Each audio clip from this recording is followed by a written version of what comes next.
देखिए बच्चों, आज की जो क्लास है केमिस्ट्री की, वो बहुत ही ज़्यादा इम्पॉर्टेंट टॉपिक है।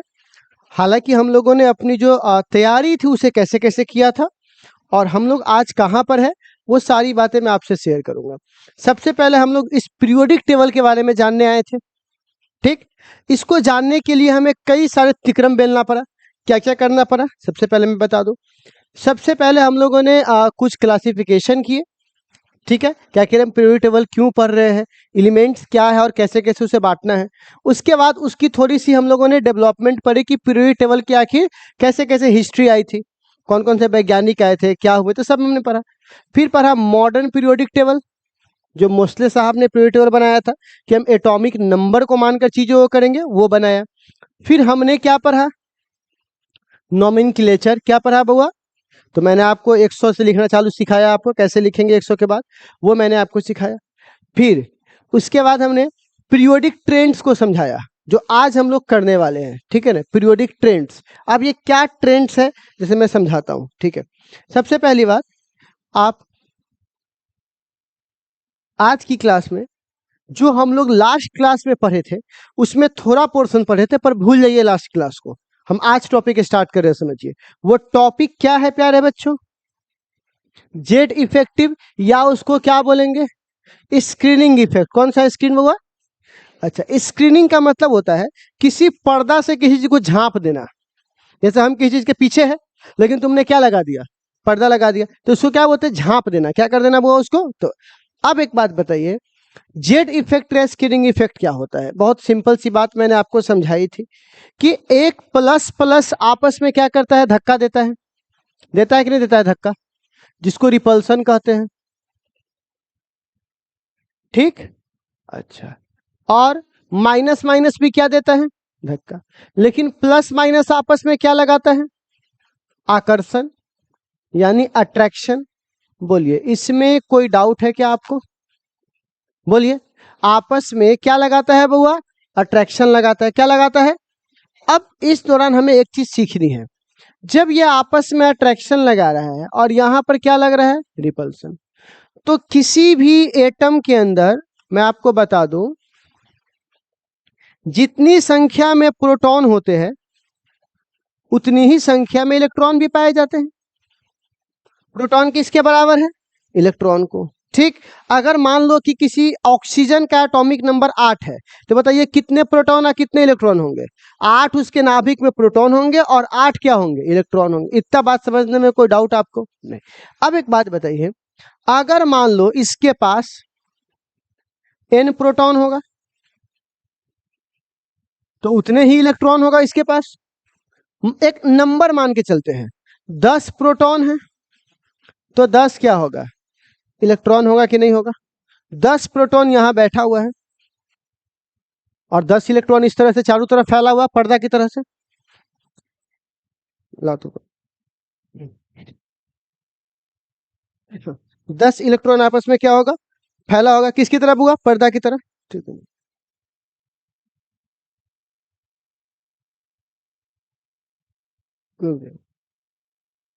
हाँ, 10 किससे कैसे फैला होगा बुआ, पर्दा की तरफ। अब सवाल है, जब ये पर्दा की तरफ फैला होगा, चारों ओर इस तरह से पर्दा की तरह अगर फैला होगा, तो ये इलेक्ट्रॉन ने इसको झांप के रखा है चारों ओर से। ठीक, अब सारे प्रोटॉन, जो सबसे बाहर एक प्रोटॉन बैठा हुआ है, मान के चलो, मैं मानता हूं कि यहां पर एक और होगा,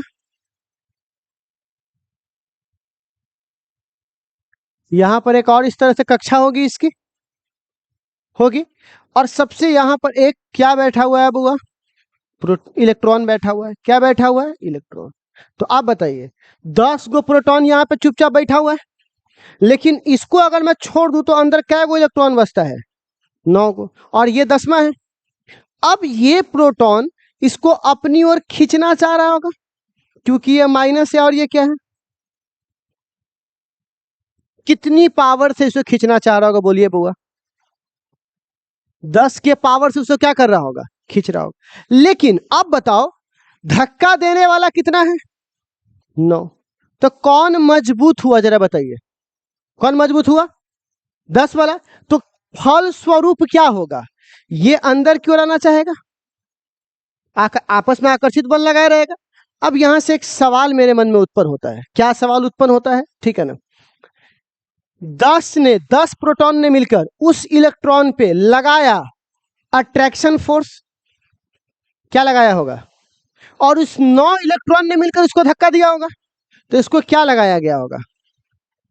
और जो बचा होगा इसके बाद उसी का ना इस्तेमाल हम कर रहे हैं बल के लिए। बोलिए, क्या इतना बात समझ में आ रहा है कि नहीं आ रहा है आपको? बोलिए, समझ में आ रहा है? 10 ने क्या किया? धक्का दिया। 9 ने क्या किया? आकर्षण किया। 10 रुपया से धक्का दिया, 9 रुपया कर्जा चढ़ा लिया, तो कितना बचा होगा? वही ना 1 रुपया से तुम पूरा कारोबार करोगे। बात समझ में आ रहा है? तो ये हमारे पास काम हुआ। तो अब प्यारे बच्चों, इसी इफेक्ट को हम लोग क्या बोलते हैं बुआ?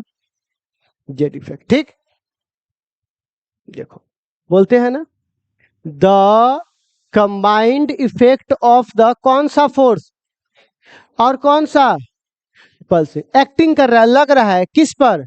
अच्छा, वैलेंस इलेक्ट्रॉन किसे कहते हैं? जो सबसे बाहर है उसे क्या बोलते हैं बुआ? आउटर मोस्ट इलेक्ट्रॉन को हम लोग क्या बोलेंगे? Valence electron.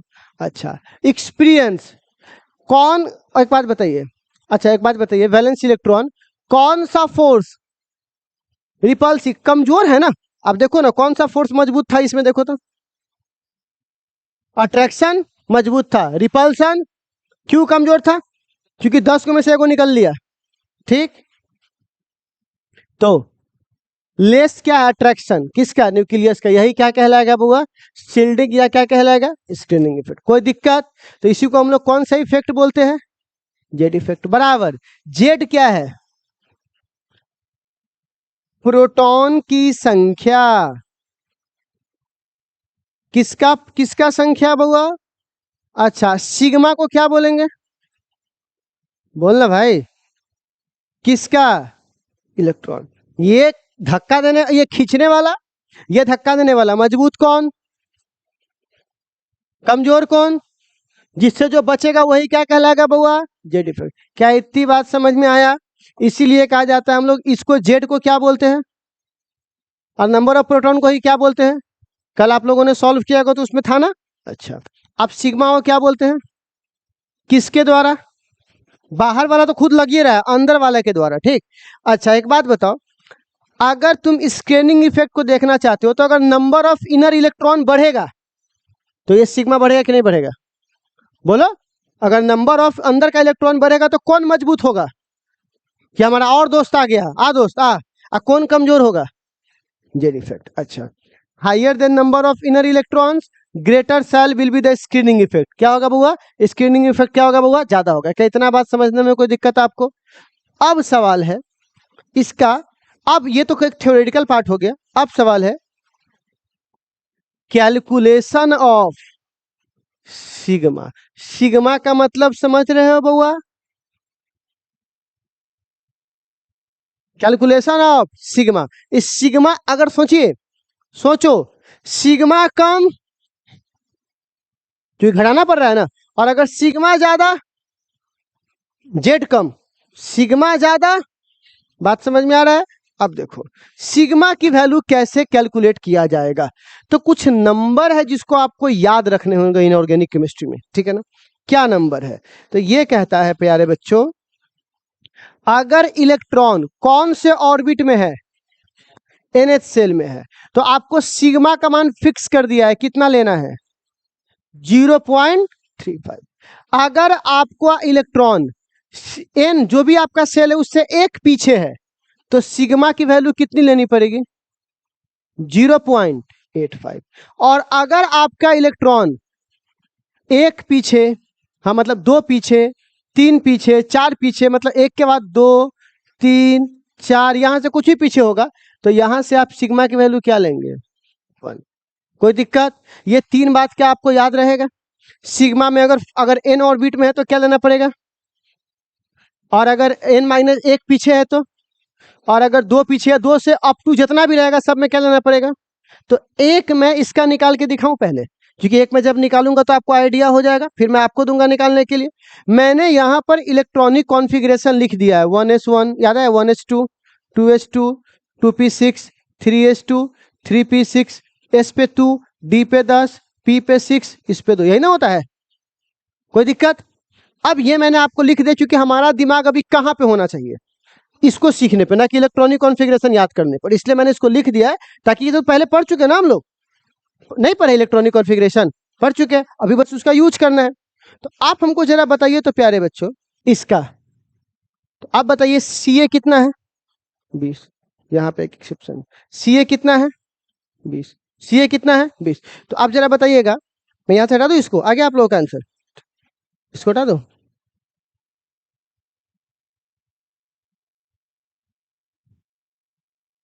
चलिए अब बताओ सी ए का देख के बताओ तो कितना आता है, इस पे सवाल करना है ना, सी ए का बताओ 20 है ना, तो बोलिए कितना आएगा,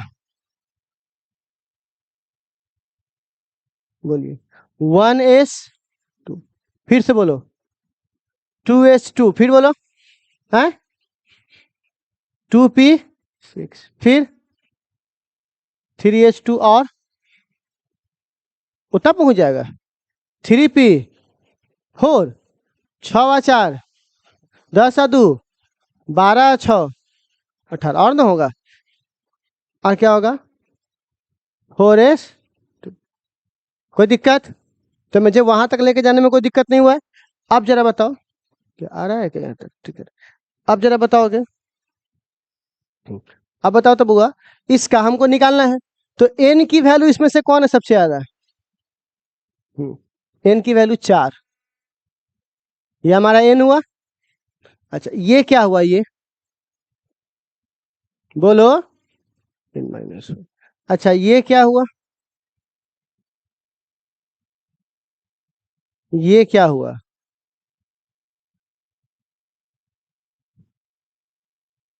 बताओ, इतना करने में कोई दिक्कत आपको, हो जाएगा।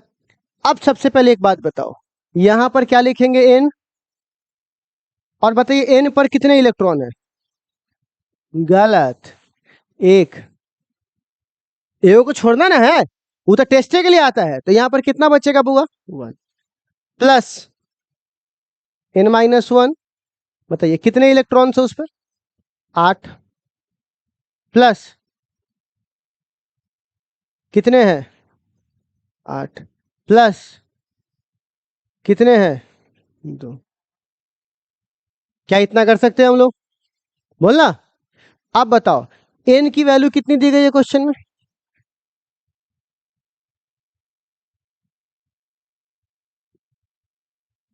ठीक, प्लस बोलिए n-1,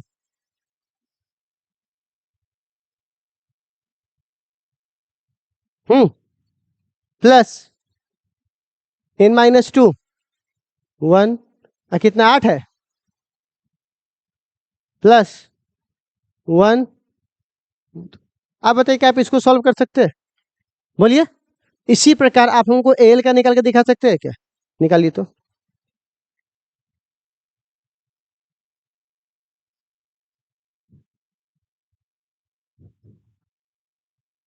ये एल का निकाल के दिखाइए।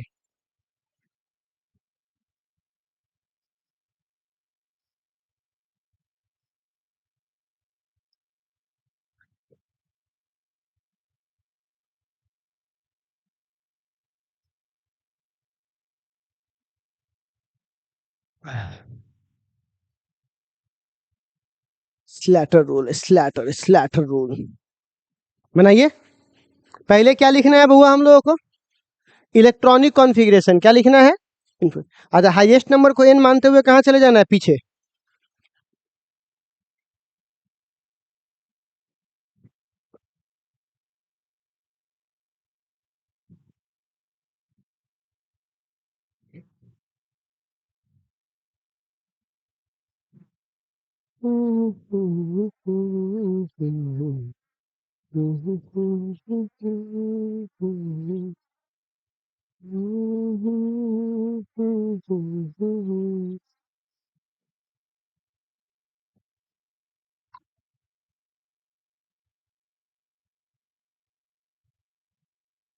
नहीं आया क्या, एल का पहले लिखवा दो तो कितना होता है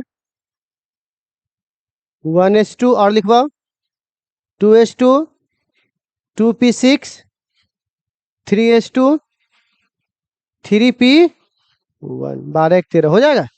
अब आप हमको बताइए n की वैल्यू कितनी है यहाँ पर? 1, कहाँ 2 है? 3 ना है। n यहाँ पर नंबर कितना है? 3 ना है।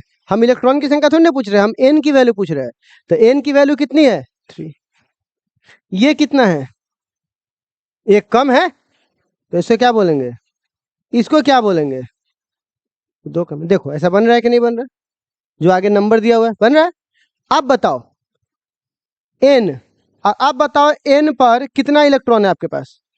2 गो। इसको क्यों छोड़ दिए? एगो बाहर आता है ना, एक को छोड़ना पड़ेगा ना, क्योंकि उसी पे तो लग रहा है सारा। तो एक कम होगा, तो यहाँ पर कितना हो जाएगा? 2 प्लस n-1। कितना है इस पर? प्लस कितना है? आप n की जगह पर यहाँ पर कितना लिखेंगे?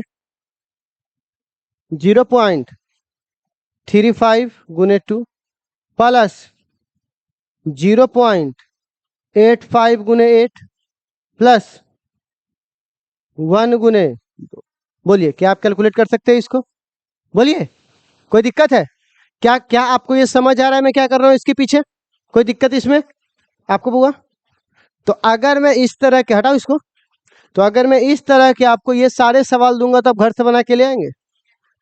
बोलिए, आपको इस सब का क्या लिखना है? खाली इलेक्ट्रॉनिक कॉन्फ़िगरेशन, उसमें हाईएस्ट नंबर पकड़ना है और वहां से क्या करना है? इसको लिख डालना है। तो ये आपका कौन सा वर्क हो गया बुआ? होमवर्क। तो ऐसा मान के चलो कि आप इसको बना लोगे, या कोई दिक्कत होगा आपको? Practice make a man perfect. ठीक है, आगे। अब क्या मैं इसमें आगे बढ़ सकता हूँ इतना बात के बाद? ये आपका होमवर्क रह गया, इतना होमवर्क बना लीजिएगा, पीछे वाला पूरा क्या हो जाएगा? कन्फर्म हो जाएगा माइंड में। ठीक है, अब देखो, अभी तक हम लोग जो पढ़ रहे थे वो सिंपल फॉर्म था। एलिमेंट कैसे पाया जाता है? सिंपल रूप में पाया जाता है। आपको कोई मोटरसाइकिल दिया, तो मोटरसाइकिल आप कैसे लेकर आते हो? सिंपल लेके आते हो।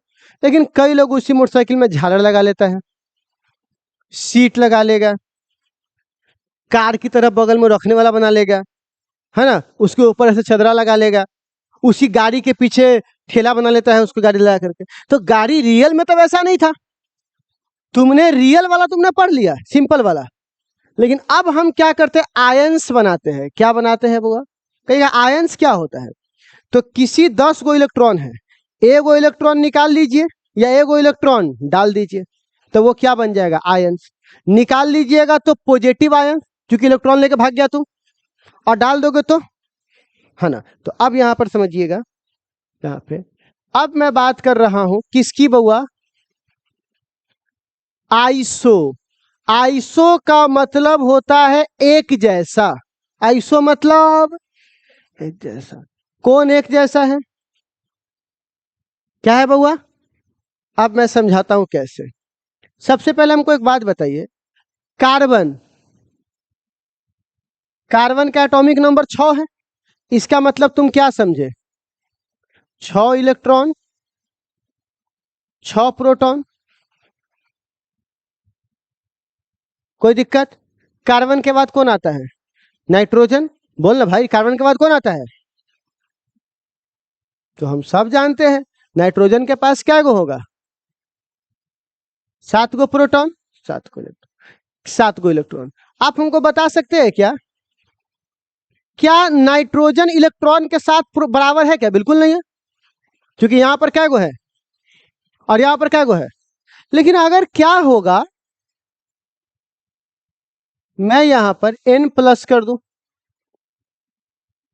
प्लस करने का मतलब हुआ तुमने एक इलेक्ट्रॉन को यहां से क्या कर दिया? निकाल दिया। तो अब ऐसा अगर तुम कर दोगे, मान लो अगर कर दोगे, तो ये यहां पर कितना हो जाएगा? 6 इलेक्ट्रॉन, लेकिन प्रोटॉन नहीं बदला। कुछ समझ आ रहा है मैं क्या कर रहा हूं?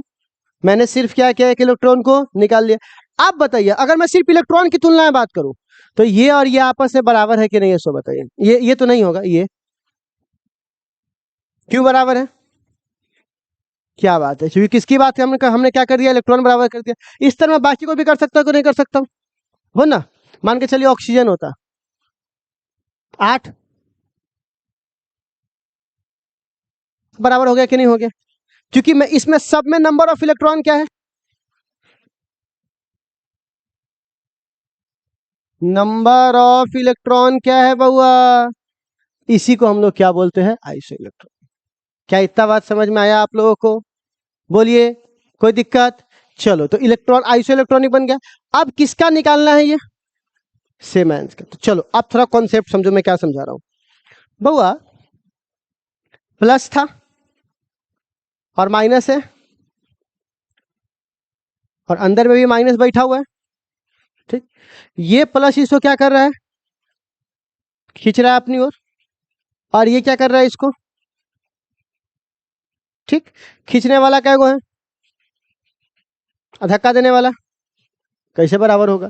अब अगर मैं क्या करूं, पॉजिटिव चार्ज को बढ़ाता हूं, सोचना मेरी बात, कौन से चार्ज को बढ़ाता हूं, फिर से बोलो कौन से चार्ज को बढ़ाता हूं, पॉजिटिव चार्ज को बढ़ाऊंगा तो ये मजबूत होगा और खींचने की क्षमता, तो जेड इफेक्टिव और सिग्मा, ठीक। अब अगर मैं, तो इसका मतलब ये चार्ज बढ़ेगा तो जेड इफेक्टिव भी क्या होगा, लेकिन ध्यान देना सिग्मा घटेगा, सिग्मा घटेगा कि नहीं घटेगा, बोलना भाई, सिग्मा क्या होगा, घटेगा। क्यों घटेगा, क्योंकि इलेक्ट्रॉन मतलब पॉजिटिव मजबूत हो रहा है ना, तो सिग्मा क्या हो रहा है, कमजोर हो रहा है। अच्छा, अब अगर मैं निगेटिव को बढ़ा दूं तो धक्का देने वाला मजबूत, धक्का देने वाला मजबूत मतलब सिग्मा मजबूत, और सिग्मा मजबूत मतलब जेड क्या हो जाएगा, कमजोर हो जाएगा। तो आप बताइए नेगेटिव चार्ज को अगर तुम यहाँ पे घटाओगे तो ये बढ़ेगा, एक दूसरे को उल्टा चल रहा है, तो उल्टा वाला को कहाँ लिखते हैं, नीचे, और सुल्टा वाला को कहाँ लिखते हैं, ऊपर। क्या ये बात आपको समझ में आया क्या, बोलिए। जिसपे पॉजिटिव आयंस ज्यादा होंगे उसका जेड इफेक्टिव क्या होगा, और जिसपे निगेटिव ज्यादा होगा उसका, बात समझ में आ रहा है। अब बताओ, अब बताओ एल क्या है बुआ, एल। तो आप बताइए एल के पास कितने प्रोटॉन है यहाँ पर, एल का एटॉमिक नंबर क्या है बोलिए, 13। तो आप बताइए 13 इसके पास क्या है, प्रोटॉन है, और 13 क्या है, इलेक्ट्रॉन। कोई दिक्कत, जिसमें से एक इलेक्ट्रॉन तो बेचारा बाहर बिजी हो गया, तो इसके पास धक्का देने वाला कितना इलेक्ट्रॉन बचा, 12। क्या मैं समझा पा रहा हूं आपको इसको, कोई दिक्कत है क्या आप लोगों को। अच्छा, और इसमें देखो तो, आप बताइए इसमें प्रोटॉन तो 13 ही है, कहीं कोई दिक्कत नहीं हो, लेकिन ऑय में से कई को भाग गया, पहले से कितना था, 3 को भाग गया। बताइए अभी कमजोर हो गया कि नहीं हो गया, सो बताइए, बताइए। इसका सिग्मा क्या हो गया, कमजोर, लेकिन जेड इफेक्टिव क्या हुआ, क्योंकि सिग्मा जितना कमजोर होगा जेड इफेक्टिव उतना पड़ेगा, क्योंकि सिग्मा को घटाना ना है, यहां देखिए ना,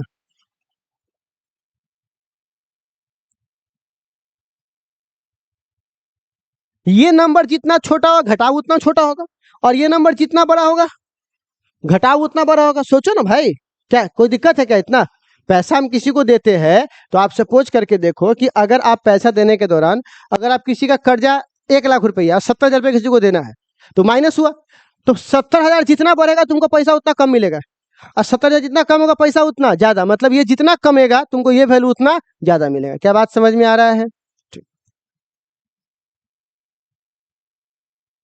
तो आप बताइए किसका जेड इफेक्टिव ज्यादा होगा, सो बताइए, इसका नहीं, बल्कि इसका, क्योंकि मैंने बोला था ना, बोलना, हाँ। इसका बोलते भाई कोलिन का एटॉमिक नंबर कितना होता है बोलिए तो 17 उसके पास क्या मौजूद है, इलेक्ट्रॉन। अच्छा 17 क्या मौजूद है, इलेक्ट्रॉन, और 17 क्या प्रोटॉन, प्रोटॉन। लेकिन इस 17 का तो इस्तेमाल हम कर नहीं सकते, एगो तो बाहर चल जाएगा, तो कितना बच जाएगा, 16 इलेक्ट्रॉन 17 प्रोटॉन। सीएल माइनस में देखो तो, अब 16 था, एगो और ले आके रख दिए,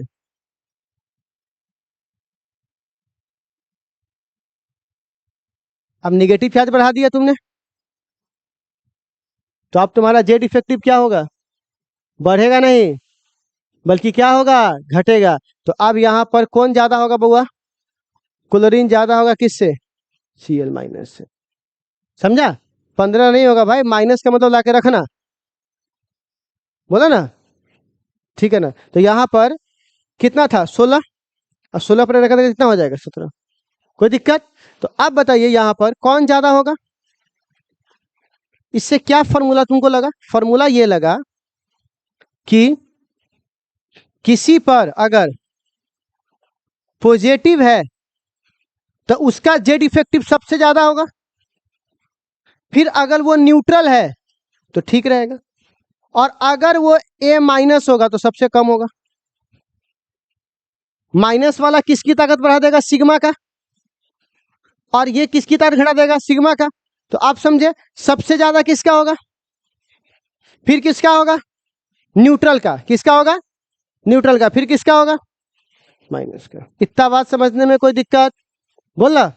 अभी चेक कर लेता हूं, आप बताओ, इसमें मैंने सबका दिया है ना, आप बताओ सबसे ज्यादा यहां पर किसका होगा, बताइए, जेड इफेक्टिव, फिर किसका, न्यूट्रल का, अब फिर किसका, माइनस का। क्या इतना बात समझ में आया, कोई डाउट है, अगला है बोलो, सबसे ज्यादा +3, फिर किस पर, फिर किस पर, फिर किस पर, न्यूट्रल पर, और फिर किस पर, एफओ पर, फिर क्या है 2, और फिर क्या है 3। क्या समझ पा रहे हो मैं क्या कहना चाह रहा हूं, कोई दिक्कत।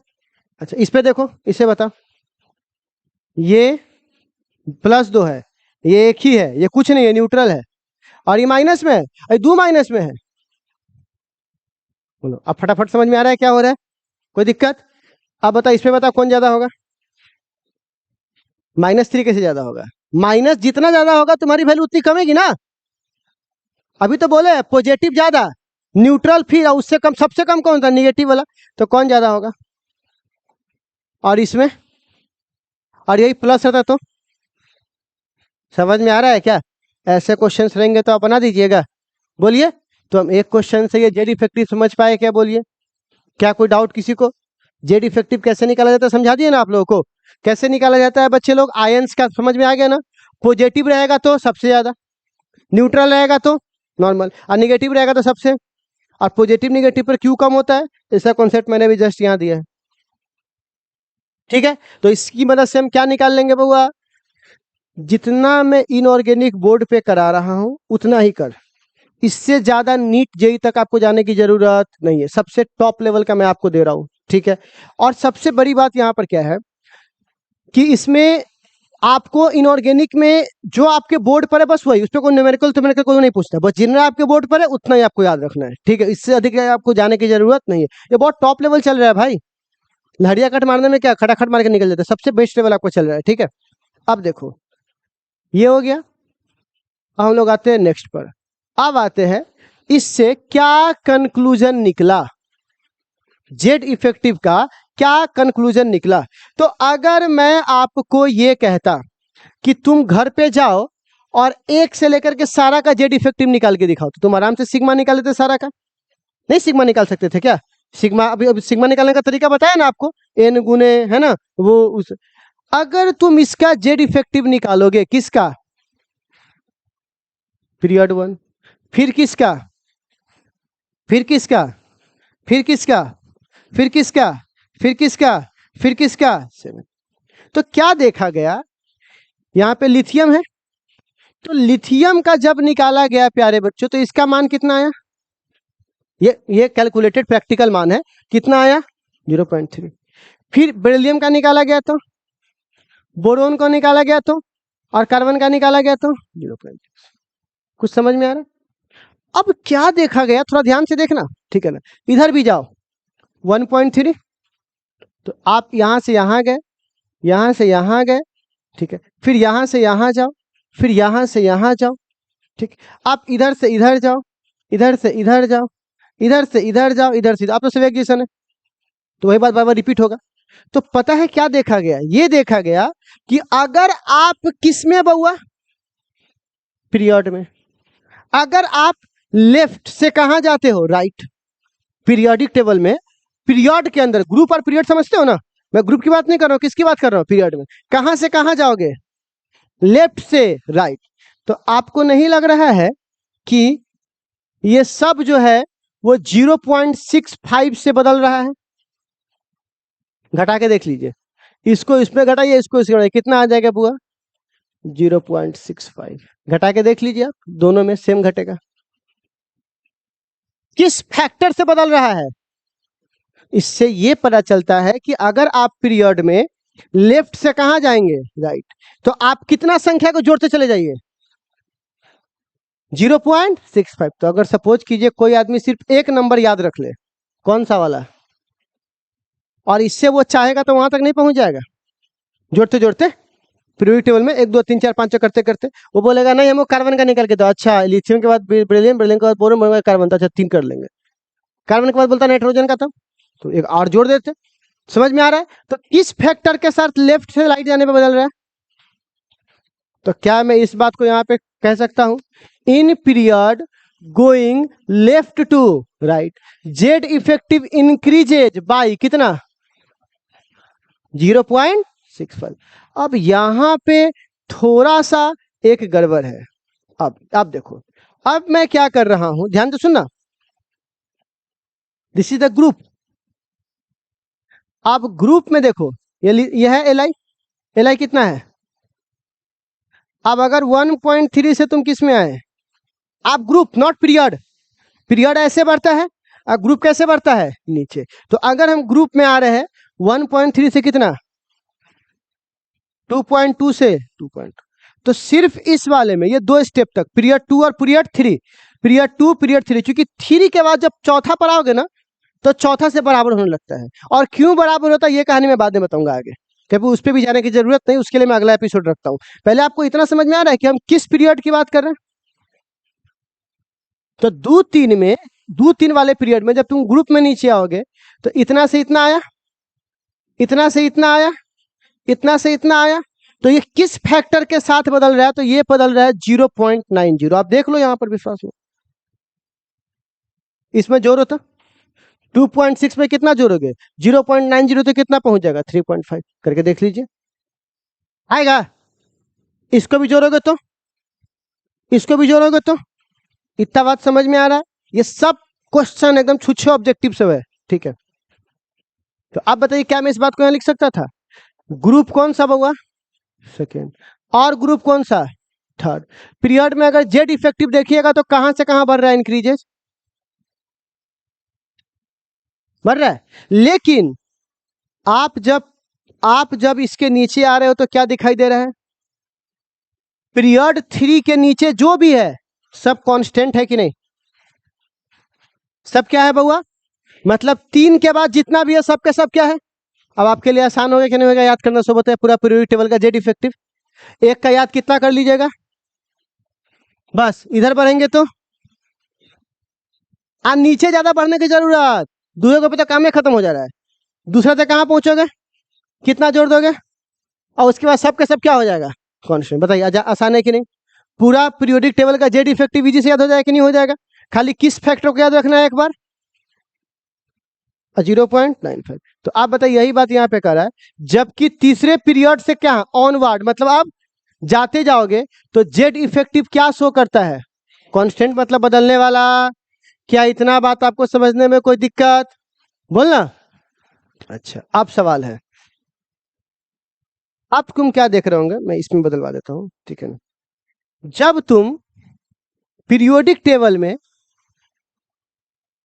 लेफ्ट से कहां जाओगे, राइट, हीलियम का एटॉमिक नंबर, सॉरी हाइड्रोजन का, हीलियम का 2, मतलब उसके पास 1 इलेक्ट्रॉन, इसके पास 2 इलेक्ट्रॉन, इसके पास, इसके पास, इसके पास। तो तुम इधर आ रहे हो तो बढ़ रहा है कि नहीं बढ़ रहा है, सो बताओ, बोलो। तो जब इधर आ रहे हो तो आपको नहीं लग रहा है इलेक्ट्रॉन का मान बढ़ रहा है,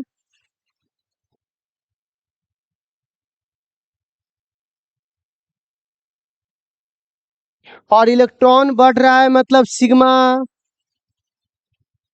बोलना, और सिग्मा बढ़ रहा है मतलब जेड इफेक्टिव। क्या बात है, बहुत सही, अब मजा आ गया। इलेक्ट्रॉन बढ़ रहा है मतलब सिग्मा भी, सिग्मा बढ़ रहा है मतलब, तो कहा जाता है अगर तुम कहां से कहां जाओगे, लेफ्ट से, तो क्या क्या आपका होगा, ठीक है। अब अगला देखिए यहां पर, अगर तुम ग्रुप में टॉप से बॉटम आओगे फिर भी एटॉमिक नंबर बढ़ रहा है, 1 3 11 19 37 55 57। अब बताओ क्या इसमें भी इलेक्ट्रॉन बढ़ रहा है कि नहीं बढ़ रहा है? भाई अगर नंबर बढ़ रहा है तो इलेक्ट्रॉन भी तो बढ़ रहा होगा ना। इलेक्ट्रॉन बढ़ रहा है मतलब सिग्मा भी, और जो आपकी जो वैल्यू है वो जेड इफेक्टिव है वो क्या हो रहा होगा, बढ़ रहा होगा, घट रहा होगा। क्या इतना बात समझ में है? तो एक ऑब्जेक्टिव अगर आपसे पूछ देगा, मान लो यहाँ पर, ये देखो, पीरियड में अगर तुम गोइंग करोगे लेफ्ट से तो नंबर ऑफ इलेक्ट्रॉन क्या हो रहा है, इंक्रीज। तो सील्डिंग क्या हो रहा है बउआ, ऑल्सो इंक्रीज, सिग्मा का मान। अच्छा, ग्रुप का मान अगर टॉप से बॉटम जाओगे तो ऊपर से नीचे आओगे तो क्या होगा, नंबर ऑफ ई फिर क्या होगा, इंक्रीज, मतलब सिग्मा का मान क्या होगा बउआ, इंक्रीज। कोई दिक्कत? क्या इतना बात समझने में कोई दिक्कत? तो यहाँ पर यही बात मैंने आपको कहाँ समझाया, पीरियोडिक टेबल पे, यही बात मैंने कहाँ समझाया बुआ, पीरियोडिक टेबल पे। क्या इतना बात आपको समझ में आया, बोलना, कोई दिक्कत नहीं। तो प्यारे बच्चों ये बात हमको समझ में आ गया। एक अब आखिरी बात देखिएगा, ऑर्डर ऑफ शील्डिंग अगर आप देख रहे हो, क्या देख रहे हो बुआ, ऑर्डर ऑफ शील्डिंग। तो आप देखिए एस का होगा, S P D F, electronic configuration में सब ना आता है, एस आता है, पी आता है, डी आता है, एफ आता है। तो सुनिएगा सुनिएगा, बहुत बड़ा मैं बात बता रहा हूँ, आगे जाके पूरा एक्सेप्शन इसी से क्लियर होगा। अभी नहीं बताते क्यों कांस्टेंट हो गया था, क्यों कांस्टेंट होगा, तो इसका सब कारण यही है।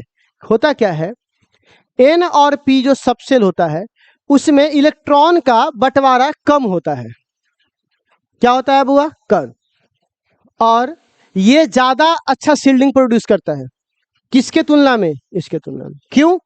क्योंकि ये पुअर शील्डिंग है, कमजोर है। क्यों? क्योंकि ई ज्यादा डिस्ट्रीब्यूट होता है, नहीं समझे, देखो ये एस का सबसेल है, ये पी का है, ये डी का है, ये किसका है, एफ का है।